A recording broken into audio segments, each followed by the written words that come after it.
இவன் வேற, இந்த விஜய் வேற, எங்க போனாலும் இந்த மக்கள் கிட்ட இந்த சட்டம் ஒழுங்கை பத்தி பேசி ஞாபகப்படுத்திக்கிட்டே இருக்கான்னு முதல்வர் அவர்கள் அவங்க கூட இருக்கிறவங்க கிட்ட எல்லாம் சங்கடப்பட்டாராம். நாம் என்ன பண்றது? நாம தான் தமிழ்நாட்டோட விசில் ப்ளோயர் ஆச்சே. எனக்கு ஒரு புது ஃப்ரெண்டு, புது நண்பர் ஒருத்தர் கிடைச்சிருக்கார். யார் தெரியுமா? தெரியாதா? முதல்வர் அவர்கள் தான். இப்போ ஒரு நிருபர் ஒருத்தர் கேட்ட கேள்விக்கு, எனக்கு எதிரிகள்லாம் யாரும் இல்லை, அவங்க எல்லாருமே எனக்கு நண்பர்கள் தான் அப்படின்னு சொன்னாங்களே. அப்படி நாங்கெல்லாம் உங்களுக்கு நண்பர்கள்னா அப்புறம் ஏன் சார் கரூர் விஷயத்துல ஏன் மேல பழி தூக்கி போட்டீங்க?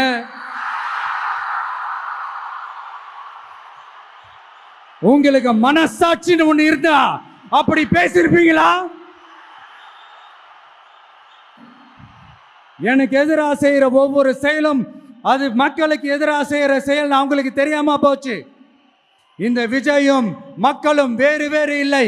இந்த விஜயும் மக்களும் ரத்தமும் சதையும் மாறி, உடலும் உயிரும் மாறி, ஒன்னிலிருந்து ஒண்ண பிரிக்கவே முடியாது. விஜய்க்கும் ஸ்டாலின் சாருக்கும் நடக்கிற போர்.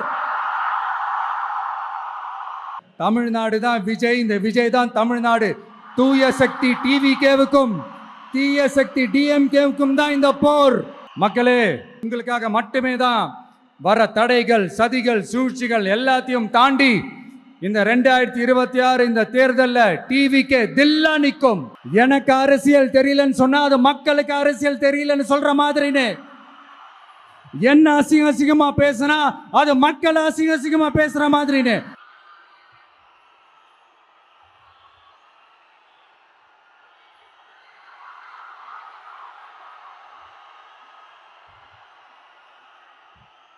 எங்க ஓட்டு எங்க உரிமை.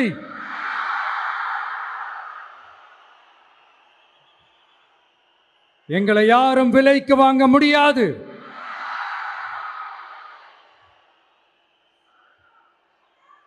எங்க ஓட்டு விசில் சின்னத்துக்கு தான்.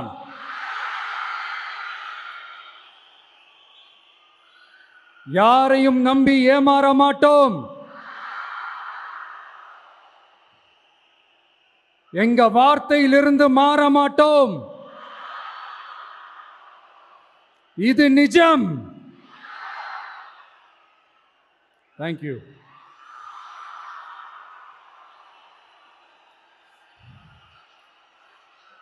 ஒரு குட்டி கதையிலிருந்து ஆரம்பிப்போமா?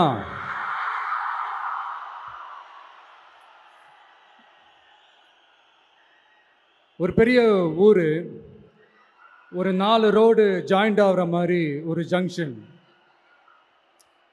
ஒரு பிஸியான ஏரியா, ஆள் நடமாட்டம் அதிகமாக இருக்கக்கூடிய ஒரு ஏரியா. அங்கே சென்டரில் ஒரு முரட்டு ஜல்லிக்கட்டு காலை ஒன்று நின்றுட்டு இருக்குது. காலில் மண்ணை வீசிக்கிட்டு சீறிக்கிட்டு அப்படியே நின்றுட்டு இருக்குது. யாருமே பக்கத்தில் போக முடியல. அந்த இடம் ஒரு கேஷுவலாக மாறணும் அப்படின்னா அந்த காளையை அடக்கி அமைதி ஆக்கினா தான் மறுபடியும் ஒரு பேக் டு நார்மல் சுச்சுவேஷனுக்கு அந்த இடம் மாறும். அந்த ஊரில் இருக்கிற ஒரு சில பேருக்கு மட்டும்தான் அந்த காளை அடங்கும். அவங்க யாருமே அங்கே இல்லை. ஆனால் அந்த க்ரௌடில் இருந்த ஒரு சில பேர், ஆல்ரெடி அந்த காளையை அடக்கணவங்களோடு இருந்த ஒரு சில பேர், எங்களுக்கு இல்லாத அனுபவமா? நாங்க பார்க்காத காளையா? நாங்க பார்க்காத மாடா?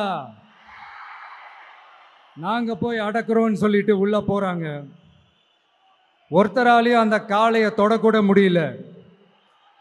எல்லாரையும் அடிச்சு வீசி தூக்கி போட்டுருச்சு. இப்போ என்னடா பண்றது அப்படின்னு பார்க்கும்போது அந்த கூட்டத்தை விலக்கிட்டு ஒரு சின்ன பையன் ஒரு என்ட்ரி ஒன்று கொடுக்குறான்.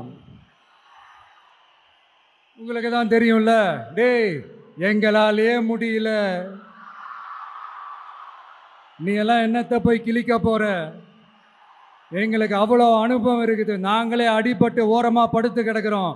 இவன் விளையாட்டுத்தனமாக ஏதோ பண்ணிட்டு கிடக்கிறான், பாவம் அந்த காளைகிட்ட போய் அடிபட்டு சாவ போகிறான். பச்சா பையன், அந்த பையன், இந்த பையன், அண்டர் எஸ்டிமேட் பண்ணுறது, ஏளனமாக பேசுறது, இப்படி ஒரு பக்கம். இன்னொரு பக்கம் பரிதாபப்பட்டு, ஐயோ பாவமே, இப்படி தனியா போய் மாட்டிக்கிட்டானே அந்த காளைகிட்ட, என்ன பண்ண போறானோ அப்படின்ட்டு ஒரு பக்கம் பரிதாபப்பட்டு பேசுறாங்க. அந்த சின்ன பையன் எதுவுமே காதலையே போட்டுக்காம 2 பாக்கெட்லையும் கையை விட்டுக்கிட்டு ஸ்டைலா கெத்தா தில்லா அப்படியே உள்ள போறான். ஒரு ஸ்டெப் எடுத்து வைக்கிறான், அந்த கால் அப்படியே சீறிக்கிட்டே நின்றுட்டு இருக்குது. இன்னொரு ஸ்டெப் எடுத்து வைக்கிறான், கால் அப்படியே சீறிக்கிட்டே முன்னாடி வருது. மக்கள் எல்லாரும் பதட்டத்தோடு அப்படியே பார்த்துட்டு இருக்கிறாங்க. இன்னொரு ஸ்டெப் எடுத்து வைக்கிறான், கால் அப்படியே முட்டை வரும்போது பாக்கெட்டுக்குள்ள மறைச்சி வச்சிருந்த 2 புல்லுக்கட்டு அதை அந்த காலை கிட்ட காட்டுறான். காலை அப்படியே சடனா வந்து நின்று அது மூடெல்லாம் மாறி அந்த புல்லுக்கட்டை சாப்பிட ஆரம்பிச்சிருச்சு. அந்த சின்ன பையனும் அந்த காளை அப்படியே தடவிக்கிட்டு வரான். காளையும் பக்கத்தில் ஒரு குழந்தை மாதிரி நடந்து வந்துக்கிட்டு வருது. பக்கத்தில் இருந்த ஒரு வயல்வெளியில் அந்த காளையை மேய விட்டுட்டு வரான். மக்கள் எல்லாரும் அந்த பையனை ஆச்சரியமாக பார்க்குறாங்க. அந்த அடிபட்டு கிடந்த அந்த அனுபவசாலிங்க தலையை தொங்க போட்டு நின்றுட்டு இருக்கிறாங்க. ஏன்னா பேசின பேச்சு அப்படி. வாய் இருக்குன்றதுக்காக நக்கலுமா நையாண்டியுமா நச நச நச நசன் ஒரே பேச்சு. என்ன பண்றது, தலையை குனிஞ்சு அப்படியே நின்றுட்டு இருக்கிறாங்க. அங்க ஒரு பெரியவர் வர்றார். வந்து அந்த பையன்கிட்ட கேட்கிறாரு, எப்படிப்பா இப்படி ஒரு முரட்டு காலை சீறிட்டு நின்றுட்டு இருந்தது, எப்படி அந்த காலை அடக்கின அப்படின்னு கேட்டதுக்கு அந்த பையன் சொல்றான், ஐயா எனக்கு அந்த காளையை பார்த்தா கோபமா இருந்த மாதிரிலாம் எனக்கு தெரியல, அந்த காலை பசியோடு இருந்த மாதிரி இருந்தது. அதனால தான் அந்த புல்லுக்கட்டை காமிச்சவொடனே ஓகே நமக்கு தேவையானது கிடச்சிருச்சு அப்படின்னோடனே அந்த புல்லுக்கட்டை சாப்பிட்டுட்டு நம்மளோட அப்படியே ஜாலியாக வாக்கிங் வந்துருச்சு அப்படின்னு சொன்னான். இதை கேட்ட அந்த பெரியவர் சொன்னாரா, இந்த சின்னவங்க பெரியவங்க அனுபவம் இருக்கிறவங்க அனுபவம் இல்லாதவங்க இதெல்லாம் விஷயமே கிடையாது. யாராக இருந்தாலும் அந்த சூழலுக்கு ஏற்ற மாதிரி அந்த சிச்சுவேஷனுக்கு தகுந்த மாதிரி என்ன பண்ணி அந்த ப்ராப்ளமை சால்வ் பண்ணுறான், ஏது பண்ணி அந்த ப்ராப்ளமை சால்வ் பண்ணுறான், அதுதான் விஷயமே, அதுதான் மேட்ரு. ஸோ நீ சூப்பர்ப்பா, என்ன ப்ராப்ளம் வந்தாலும் நீ சால்வ் பண்ணிடுவ அப்படின்னு முதுகில் தட்டி கொடுத்துட்டு அந்த பெரியவர் போகிறார். இப்போ அந்த கதையில் அந்த முரட்டு ஜல்லிக்கட்டு காலை தான் நம்ம தமிழ்நாட்டு அரசியல் களம். அந்த பெரியவர் தான் நம்ம தமிழக மக்கள். அந்த பாக்கெட்டுக்குள்ள ஸ்டைலா தில்லா கெத்தா ஒருத்தன் உள்ள வந்தான் பாருங்க, அவன்தான்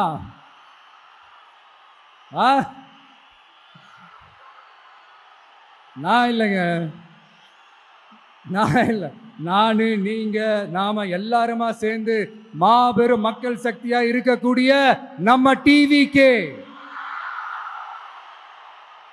அதுதான் அந்த சின்ன பையன்.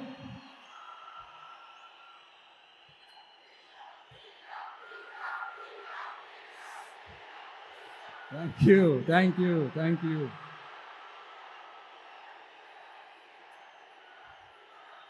மக்களை நேசிக்கிற ஒரு நல்ல தலைமை இல்லாததுனால இத்தனை வருஷமா வேற வழி இல்லாம ஸ்டாலின் சார் கொடுத்த அந்த பொய்யான வாக்குறுதிகள் எல்லாத்தையும் நம்பி ஏமாந்த நம்ம மக்களுக்கு சரியான நேரத்தில் ஒரு வெகுஜன மக்கள் இயக்கமா வந்தது தான் நம்ம டிவிகே.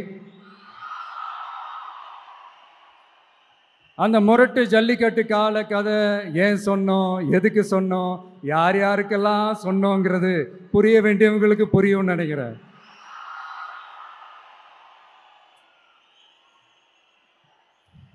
இப்போ நாம ஒவ்வொரு வீட்டில் உயிரா உணர்வா இருக்கிறோம். ஆனால் நான் உங்க எல்லாரையும் நேரில் சந்திக்கணும், நீங்கள் இருக்கிற ஊருக்கே உங்களை சந்திக்கணும் அப்படின்றது தான் எனக்கு மனசில் இருக்கிற ஒரு பெரிய ஆசை. ஆனால் அந்த சிச்சுவேஷன் ஒரு எதிர்கட்சியாக இருந்து கேள்வி கேட்டுட்டு இருக்கிற இந்த நேரத்தில் நமக்கு எதிராக என்ன சூழ்ச்சிகள்லாம் நடக்குதுன்றது உங்கள் எல்லாருக்குமே நல்லா தெரியும். அதனால் இப்போ உங்களுக்கு ஒரு வாக்குறுதியை கொடுக்குறேன், நம்மளுடைய ஆட்சி அமைஞ்சதும் ஒவ்வொரு கிராமத்துக்கும் நான் நேரடியா வந்து என்னுடைய சொந்தங்களாகிய உங்க எல்லாரையும் நான் சந்திக்கிறேன்.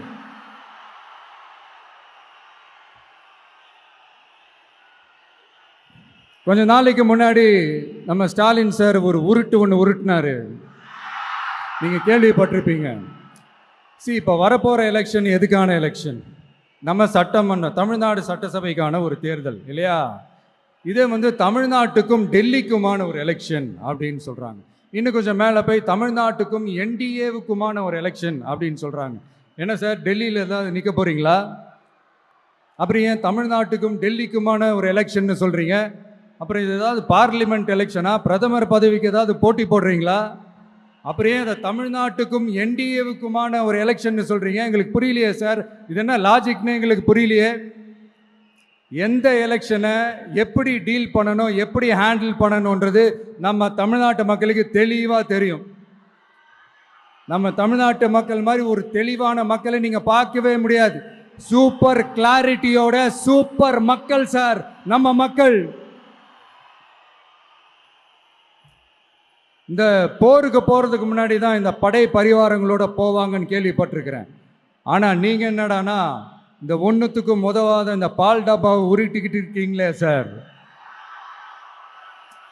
உண்மையிலே இந்த எலெக்ஷன் எதுக்கான எலெக்ஷன் சொல்லட்டுமா?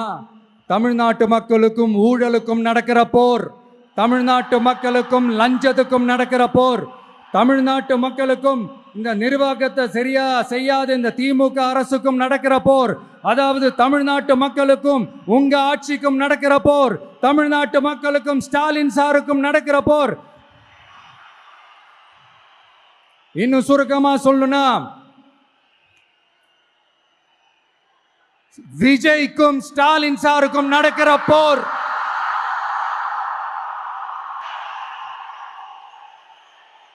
இதுக்கு நடுவில் இந்த என்டிஏ டெல்லி இதெல்லாம் என்ன லாஜிக்னே புரிய மாட்டேங்குது சார். தமிழ்நாடு தான் விஜய், இந்த விஜய் தான் தமிழ்நாடு.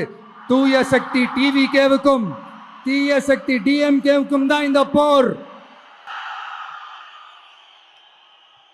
இப்படி உக்கிரமா இருக்கிற இந்த போர்ல மறுபடியும் ஒன்றுத்துக்கும் உதவாத இந்த பால் டப்பாவை உருட்டிக்கிட்டு இன்னொரு காமெடி வேற. அது என்னடானா அவரோட ஆட்சியில தான் தமிழ்நாடு சூப்பர் ஸ்டார் மாநிலமா இருக்குதான். கரெக்டு, தமிழ்நாடு சூப்பர் ஸ்டார் மாநிலம் தான். காமராஜர் அவர்கள் டைம்ல, அண்ணா அவர்கள் டைம்ல, எம்ஜிஆர் அவர்களோட ஆட்சியில. இன்னைக்கு ஒன்னுத்துக்கும் உதவாத இந்த உல்டா மாடல் ஆட்சியில தமிழ்நாடு சூப்பர் ஸ்டார் மாநிலமாலாம் ஒண்ணு இல்ல, சூப்பர் ஸ்டாண்ட் அப் காமெடிக்காரர் நடத்துற மாநிலமா மாறிடுச்சு. மக்களே, உங்களுக்காக மட்டுமே தான் வர தடைகள், சதிகள், சூழ்ச்சிகள் எல்லாத்தையும் தாண்டி இந்த 2026 இந்த தேர்தலில் டிவிக்கு தில்லா நிற்கும்.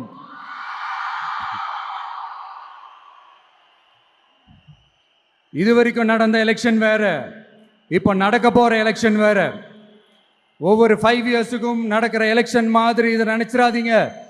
50 வருஷத்துக்கு ஒரு வாட்டி நடக்க போற ஒரு எலெக்ஷன் மாதிரி இது. அதிசய எலெக்ஷன். ஒரு எலெக்ஷன்ல அவங்களோட எதிரிகளை தான் எதிர்ப்பாங்க, அப்படிதான் எதிர்ப்பாங்க, அதுதான் யதார்த்தமும் கூட. ஆனா இந்த எலெக்ஷன்ல தான் ஒட்டுமொத்தமா எல்லாருமா சேர்ந்து ஒருத்தனை எதிர்க்கிறாங்க.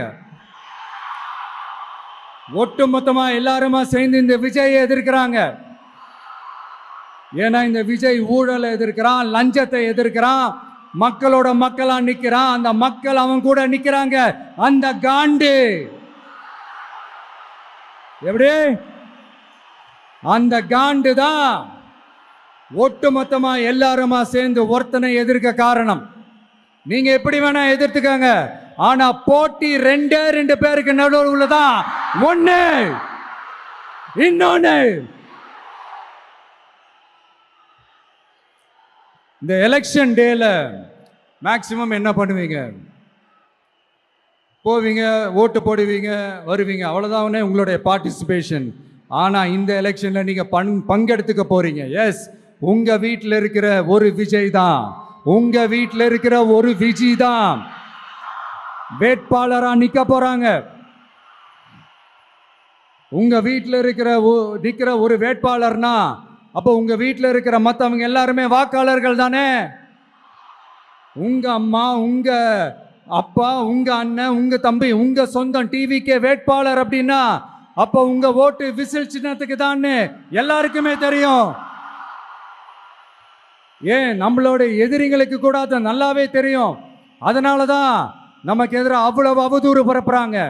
என்னென்ன அவதூறு பரப்புறாங்கன்றது உங்களுக்கே நல்லா தெரியும். ஆனா அவங்களுக்கு தெரியாது ஏன் மேல அவதூறு பரப்புனா அது மக்கள் மேல அவதூறு பரப்புற மாதிரின்னு.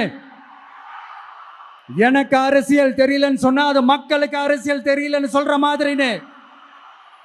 என்ன அசிங்க அசிங்கமா பேசினா அது மக்கள் அசிங்க அசிங்கமா பேசுற மாதிரின்னு. எனக்கு எதிராக செய்யற ஒவ்வொரு செயலும் அது மக்களுக்கு எதிராக செய்யற செயல் அவங்களுக்கு தெரியாம போச்சு. இந்த விஜயும் மக்களும் வேறு வேறு இல்லை. இந்த விஜயும் மக்களும் ரத்தமும் சதையும் மாறி உடலும் உயிரும் மாறி ஒன்னிலிருந்து ஒண்ண பிரிக்கவே முடியாது. எஸ், சென்சிட்டிவான சென்டிமெண்ட், அது சென்சிட்டிவான சென்டிமெண்ட்.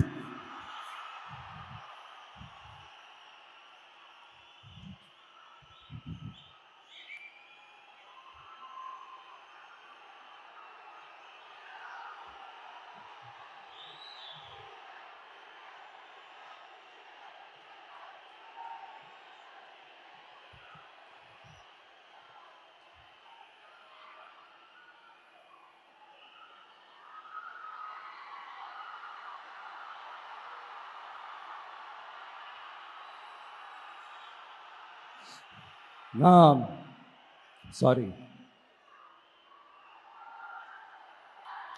இதை யாரும் அசைக்க முடியாது. மக்களை நேசிக்கிற விஜய் வேணுமா, மக்கள் விரோத ஆட்சி நடத்துற ஸ்டாலின் சார் வேணுமா? இந்த விஜய் நம்புறீங்களா, ஸ்டாலின் சார் நம்புறீங்களா? Proof, this is the proof.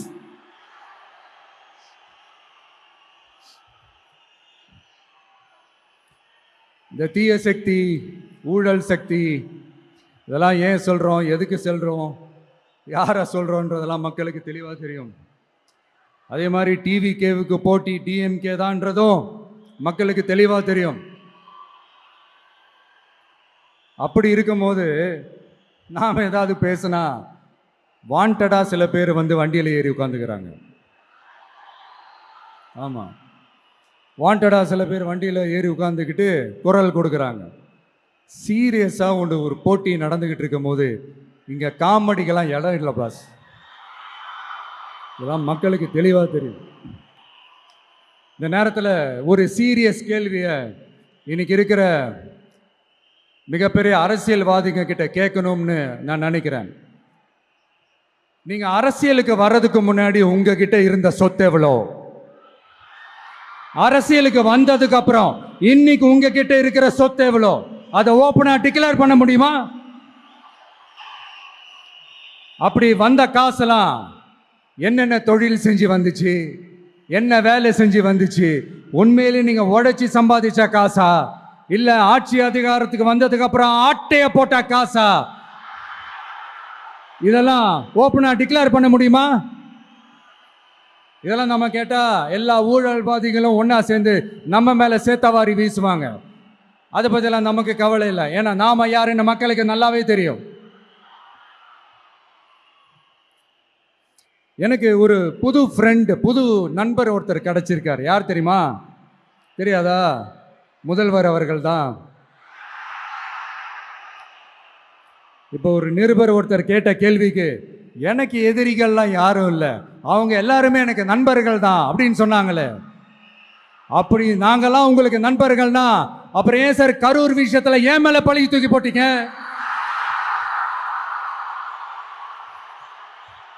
உங்களுக்கு மனசாட்சின்னு ஒண்ணு இருந்தா அப்படி பேசிருப்பீங்களா?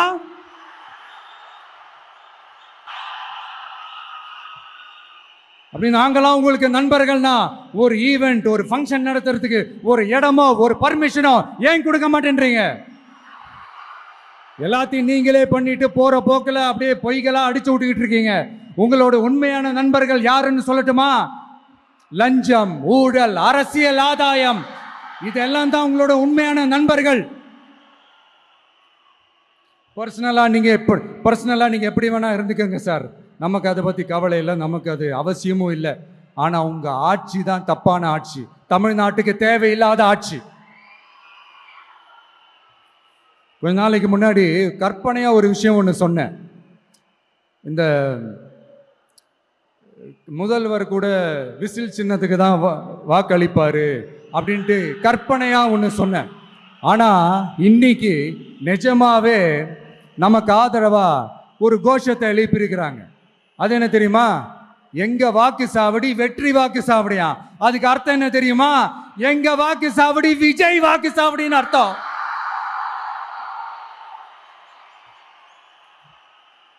அது சரி, மக்களோட இந்த ஆதரவை பார்த்துட்டு அவர் அறியாமலே எப்படி பேசிட்டாரு என்னமோ தெரியல.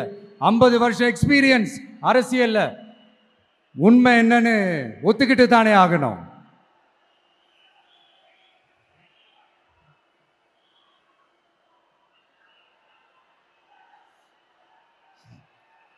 ஜனநாயகம்ங்கிறது பெரும்பான்மை ஆட்சி அதிகாரம் சார்ந்தது மட்டும் இல்லை, சிறுபான்மை மக்களின் உரிமைகள் உணர்வுகளும் புனிதம்னு நினைச்சு அதையெல்லாம் காப்பதற்கு பெயர் தான் ஜனநாயகம்னு 1963 அறிஞர் அண்ணா பார்லிமெண்ட்ல பேசினதை நாம இங்க சொல்றது ரொம்ப பொருத்தமா இருக்கும். அறிஞர் அண்ணா சொன்னது தான் டிவிகேவோட நிலைப்பாடும். இந்த ஸ்டாண்ட்ல நாம 100% உறுதியா இருப்போம். யாருக்காகவும் எதுக்காகவும் இதுல சமரசமே கிடையாது. மதச்சார்பற்ற சமூக நீதி தன்மை தான் நம்ம அடிப்படை கொள்கைகள் ஒன்று, அதில் எந்த மாற்றமும் எப்பவும் கிடையாது. ஆனால் இதெல்லாம் மறந்துட்டு எப்படியாவது எதையாவது செஞ்சு ஓட்டு வாங்கிறதுக்காகவே இங்கே சில பேர் இருக்கிறாங்க. அவங்கள மாதிரி நமக்கு அப்படி சில பிரச்சனைகள்ல எரியற நெருப்புல எண்ணெயை ஊத்துற எண்ணமே இல்லை.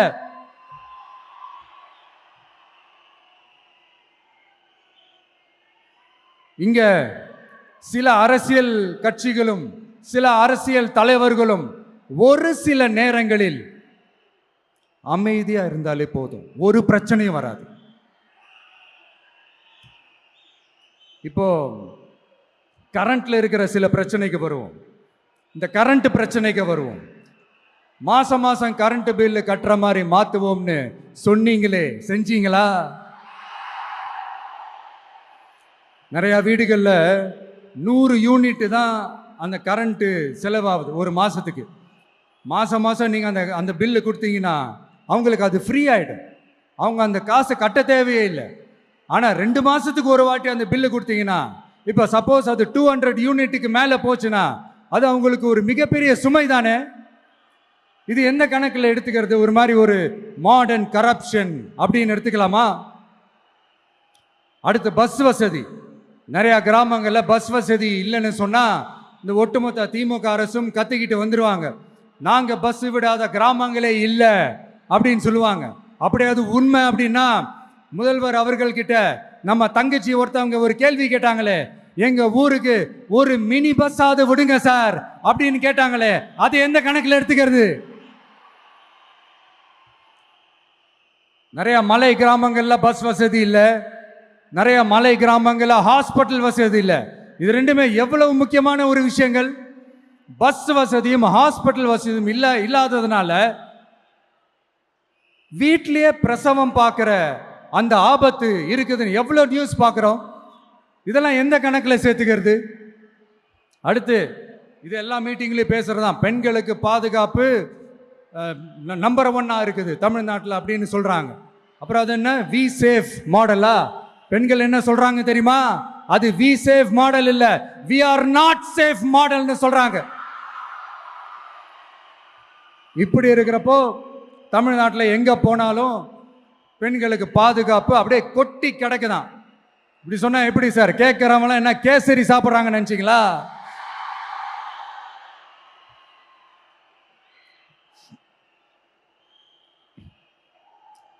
அடுத்து இந்த சட்டம் ஒழுங்கு, அது காணாம போய் ரொம்ப நாள் ஆச்சு. இவன் வேற, இந்த விஜய் வேற, எங்க போனாலும் இந்த மக்கள் கிட்ட இந்த சட்டம் ஒழுங்கை பத்தி பேசி ஞாபகப்படுத்திக்கிட்டே இருக்கான்னு முதல்வர் அவர்கள் அவங்க கூட இருக்கிறவங்க கிட்டலாம் சங்கடப்பட்டாராம். நாம் என்ன பண்றது? நாம தான் தமிழ்நாட்டோட விசில் ப்ளோயர் ஆச்சே. நாம் எப்படி சைலண்டாக இருக்க முடியும்? நாமளும் கேள்வியாக கேட்குறோம், ஆனால் பதிலெலாம் வந்த மாதிரியே தெரியல. இருந்தால் தானே வர்றதுக்கு, வச்சுக்கிட்டா வஞ்சனை பண்ணுறாரு. 5 வருஷமாக பதிலே சொல்லாமல் அப்படியே கடந்து வந்துட்டாரு. ஆனால் இனிமேல் அப்படிலாம் இருக்க முடியாது, பதில் சொல்லி ஆகணும். மக்களே, இந்த தீய சக்தி, இந்த அட்ராசிட்டியை ஒரு எண்டு கார்டு போடணும் அப்படின்னா அவங்கள சுவிட்ச் ஆஃப் பண்ணுறது தான் ஒரே சொல்யூஷன். அதுக்கான ரிமோட்டு தான் வரப்போகிற எலெக்ஷன். அந்த ரிமோட்டில் நீங்கள் அழுத்த வேண்டியது ஒரே ஒரு ஆப்ஷன், அதுதான் நம்ம விசில் சின்னத்தோட பட்டன். இந்த 4 விஷயத்தை நீங்கள் செஞ்சாலே போதும். ஒவ்வொரு இவிஎம் மிஷின்லையும் விசில் சின்னத்துக்கு நேராக இருக்கிற அந்த பட்டனை பச்சக்கு பச்சக்கு பச்சக்குன்னு ஒரு அழுத்துங்க. எப்படி? அவ்வளோதான். நாம காஞ்சிபுரத்தில் பேசும்போது நம்மளுடைய விஷன் என்னன்னு சொன்னோம். இப்போ அதனுடைய கண்டினியூஷனா சில விஷயங்கள் இங்கே நான் சொல்லணும்னு ஆசைப்படுறேன். இப்பவும் சொல்கிறேன், உறுதியாக சொல்கிறேன், சத்தியமாக சொல்கிறேன். பெண்கள், பெண் குழந்தைகள், ஆண் குழந்தைகள் பாதுகாப்பு நம்ம ஆட்சியில் நம்பர் 1 இருக்கும். சட்டம் ஒழுங்கு ரொம்ப ரொம்ப ஸ்ட்ரிக்டா இருக்கும். அரசு பள்ளிக்கூடங்களும் கல்லூரிகளும் முதல் தரமா இருக்கும். போட்டி தேர்வுகளுக்குன்னு லட்சங்களை கொட்டி தனி கோச்சிங் சென்டர் போய் படிக்க அவசியமே இருக்காது. ஏன்னா கவர்மெண்ட் ஸ்கூல், காலேஜ் சிலபஸே போட்டி தேர்வுகளை ஈஸியாக சந்திக்கிற வகையில் அந்த ஸ்டாண்டர்டுக்கு ஏற்ற மாதிரி அமைக்கப்படும். உயர்நிலை பள்ளி பாடத்திட்டங்களிலேயே அடிப்படை அரசியல் சாசன சட்டம் சேர்க்கப்படும். மாநில மற்றும் ஒன்றிய அரசு அலுவலகங்கள், வங்கிகளின் செயல்பாடுகள் மற்றும் அவற்றை அணுகும் முறை குறித்து மாணவர்களுக்கு தெளிவான புரிதலை ஏற்படுத்தும் வகையில் தேர்வுகள் அற்ற செயல்முறை பாடமாக கற்பிக்கப்படும். இந்தியா முழுக்க உள்ள ஒன்றிய அரசு சார்ந்த கல்வி நிலையங்கள் மற்றும் அதன் சேர்க்கை அட்மிஷன் குறித்து புரிதலும் தெளிவும் மாணவர்களுக்கு உருவாக்கப்படும். அனைத்து அரசு பள்ளிகளிலும் பெண் குழந்தைகளுக்கு சுத்தமான, சுகாதாரமான மற்றும் தரமான கதவுகள் பொருத்தப்பட்ட ரெஸ்ட் ரூம்கள் அமைப்பது உறுதி செய்யப்படும். போதைப் பொருட்கள் இல்லாத தமிழகம் உருவாக்கப்படும். மாவட்ட கலெக்டர்கள் மற்றும் எஸ்பிக்களில் சரி பாதி பெண்களாக இருக்கும்படி செய்வோம். மலை கிராமங்களில் அரசு ஆரம்ப சுகாதார நிலையங்கள் பிரசவம் பார்க்கும் வசதியுடன் அமைக்கப்படும். பஸ் போக்குவரத்து இல்லாத கிராமங்கள் மற்றும் மலை கிராமங்களே இல்லை என்ற நிலை உருவாக்கப்படும். ஏற்கனவே அமைப்பு சாரா தொழிலாளர்கள் அமைப்பு இருந்தாலும் ஆட்டோ, டாக்ஸி மற்றும் லாரி டிரைவர்களுக்கென அவர்களின் நலன்களுக்காகவும் குடும்ப நலன்களுக்காகவும் தனியாக நல வாரியம் அமைக்கப்படும். தென் தமிழகம் உட்பட தமிழகத்தின் தேவையான பகுதிகளில் தொழிற்சாலைகள் அமைக்கவும் தொழில் வளம் பெருக்கவும் தனி கவனம் செலுத்தப்படும். விவசாயிகள், மீனவர்கள் மற்றும் நெசவாளர்களின் கருத்துக்களை அறிந்து அவர்களுக்கான திட்டங்கள் காலத்தின் தேவைக்கேற்ப உருவாக்கப்படும். இப்போ நம்ம ஸ்டாலின் சார் அறிவாலயம் பக்கத்தில் யாரு நடந்து போனாலும், அறிவாலயம் பக்கத்தில் யாரு நிழலுக்கு ஒதுங்கினாலும் கூட்டணியில் சேர்த்துக்கிறாரு. அந்த கொள்ளையடிச்சிருக்கிற வச்சிருக்கிற பணத்தில் ஒரு பங்கு ஒன்று கொடுத்து, இந்த அதுக்கு பேர் கல்லாப்பெட்டி கூட்டணின்னு வச்சிருக்கிறேன். இந்த கல்லாப்பெட்டி கூட்டணியை ரொம்ப கஷ்டப்பட்டு சேர்த்திருக்கிறார். ஆனால் அவருக்கு நான் சொல்கிறேன், இந்த அறத பழைய கூட்டணி கணக்குகளோ இந்த கொள்ளையடிச்ச பணத்தையே வச்சு எங்கள் மக்களை ஏமாற்றி எல்லாம் ஜெயிக்க முடியாது. ஏன்னா இது மாபெரும் மக்கள் சக்தியான வித்தியாசமான விசில் புரட்சி எலெக்ஷன்.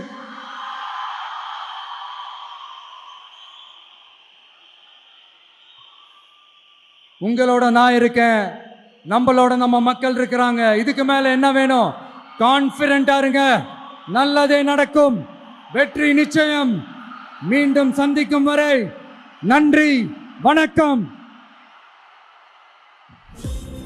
என் நண்பர்களே, ஒரு சின்ன ரிக்வெஸ்ட். நான் திருப்பி இங்கிருந்து நான் 4 hours சென்னைக்கு போகணும்.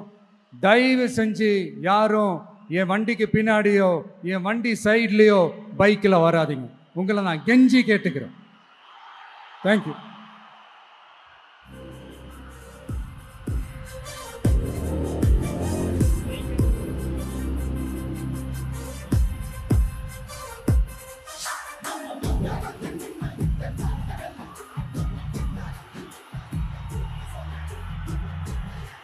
வெற்றி தலைவர் அவர்களுக்கு நன்றி.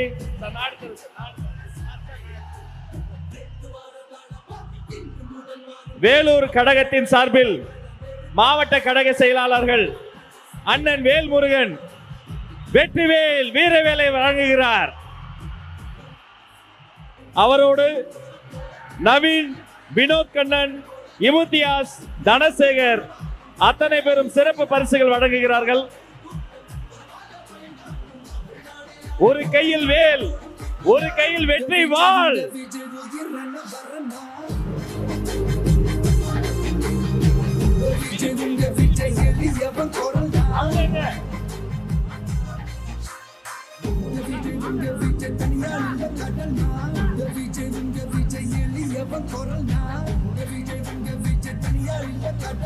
மக்கள் தானே மன்னர்களை உனக்கு காட்ட வரனா.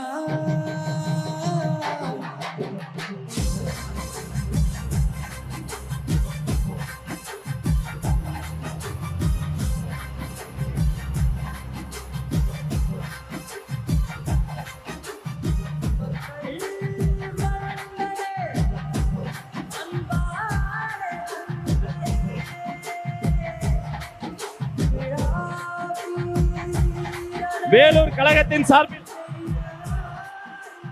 வெள்ளி யானை வழங்குகிறார்கள்.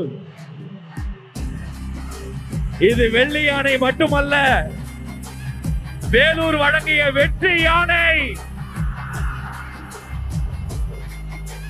அவர் கையில்